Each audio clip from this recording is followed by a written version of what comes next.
This is Hinchusatsu, Ultraman. Everyone who loves tokusatsu knows who Ultraman is, a shape-changing superhero from outer space who comes down to Earth and protects and aids humanity against alien invaders and kaiju attacks. The original that started it all. After Ultra Q have reached its peak, TBS requested Tsuburaya Productions to release a stage show on July 10th of 1966, in order to build hype and anticipation for the company's latest superhero series to tune into on television. And so came the advent of our hero, Ultraman, who not only became a popular hit, but also paves the way for a massive merchandising-generating franchise, joining the ranks of Godzilla, Gamera, and as well as future Henshin heroes, meaning transformation, like Kamen Rider and Super Sentai, rest in peace, and Metal heroes. But this is the major hero that truly struck a chord with children of all ages throughout Japan, and presumably, and of course, the rest of the world. In a world filled with aliens and kaiju, Science Patrol member Shin Hayata, played by Susumu Kurobe, suddenly collides with a similar red orb, literally killing him on impact. But that's okay, because it's revealed that Hayata is in suspended animation when he's approached by a mysterious alien being, who makes amends with his accidental death by assimilating his own essence into his to bring him back to life. Additionally, he gives him the Beta Capsule, a pen-like device that allows him to raise up and transforms into a size-changing space Avenger, Ultraman, with a push of a button, and with that, the status quo is established. The Science Patrol investigates a monster and alien invasion attack, and Hayata, in traditional superhero cliché tropes, hides from the team to transform at the right time to grow into Ultraman to dwarf and combat the enemies at large, and Ultraman shall continue to ally with the Science Patrol on behalf of the planet and humanity. At the perfect time, as television became big in Japan in the 60s, the show delivers at all the right intervals. We get down to the introduction of the Science Patrol, and its well-rounded cast of members who lift the enjoyment based on their camaraderie and strong support in their teamwork. Ultraman is campy and well over the top for children to tune in and indulge on kaiju and the effects. More on those later. But it isn't without a touch of thematic subtlety. The series addresses a rather robust Rolodex of themes and messages, such as environmental crisis, radiation scare, urban population growth, human greed, scientific advancement, teamwork, and courage, and within a show with an episodic structure. For a show that has Ultraman in the title, it's mainly the focus of the Science Patrol, and their collective thought and collaborative efforts through science and all-around tenacity on their teamwork. It's more about humanity utilizing technology to save, rather than for destruction and arrogance, and Ultraman is there to aid support, which makes the message of the finale of the series feel meaningful from a more cerebral standpoint. The characters are simplistic and all-around likable, and many of them has pathos that develops them over time.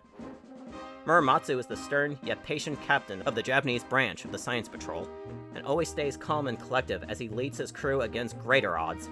He can be strict, but he's understanding and is overall easygoing with the team. For the main lead, who is of course the first person to establish the core template for future protagonists, Hayata is an enigma, considering how engaging and identifiable the rest of the cast of characters are.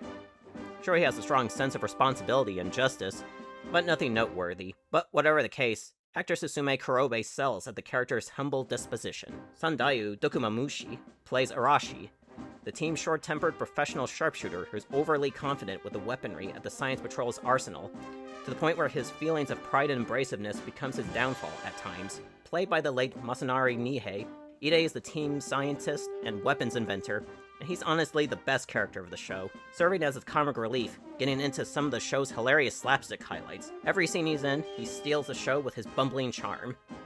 That said, he, along with Arashi, isn't without his moments of dimension, albeit pathos.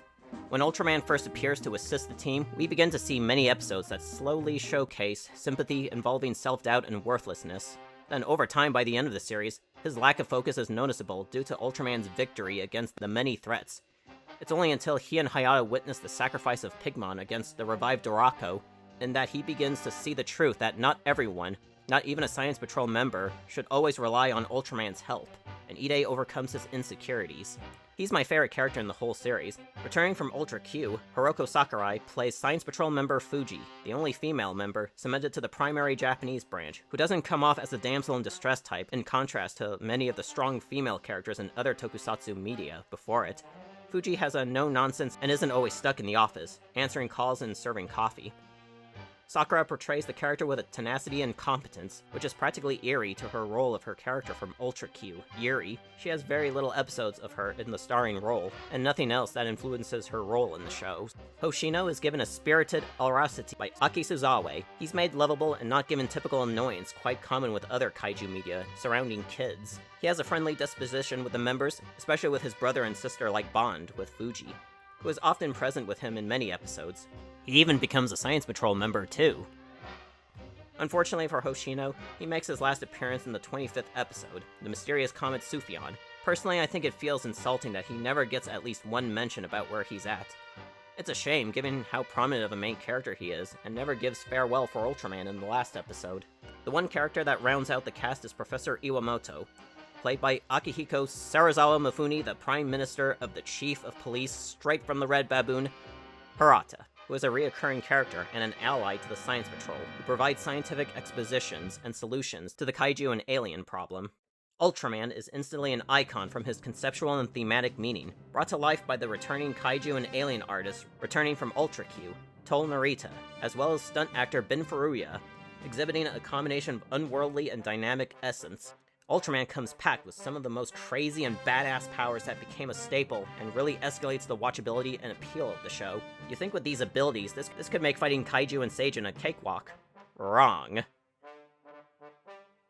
He may appear invincible and godlike, but due to the thought process about the character, they need to give him an Achilles heel to elicit children's sympathy, raising the stakes and building nerve-wracking suspense. The result is the color timer, the blue orb on his chest where the source of his energy is stored within. And get used to it, in most episodes and most of the other shows succeeding it later, Ultraman cannot adapt well in our earthly atmosphere, and has a 3-minute time limit, and either he stays too long, uses up a great ounce of his powers, or, otherwise overpowered by the enemy, the fresh blue light changes to a red blinking light, which will start its alarm slowly and progressively blinks violently fast before it goes out and Ultraman dies.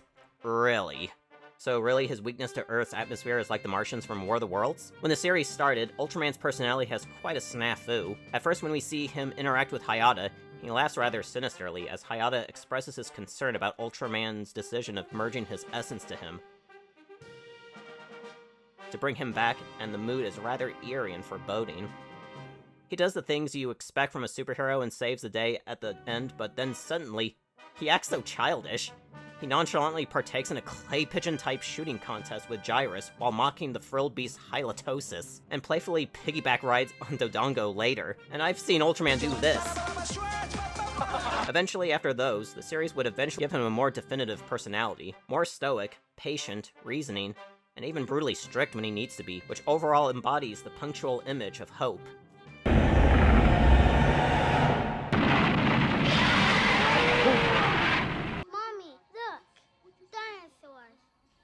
Let me know in the comments below if you want to see anything Ultraman related on the channel later. And as always, I call out all to you good people to like the video, subscribe to my channel, and hit the bell to be notified for future videos, and especially part 2 on the way. And follow me on my social media where I share to you with my content. This has been Hinjusatsu. Later.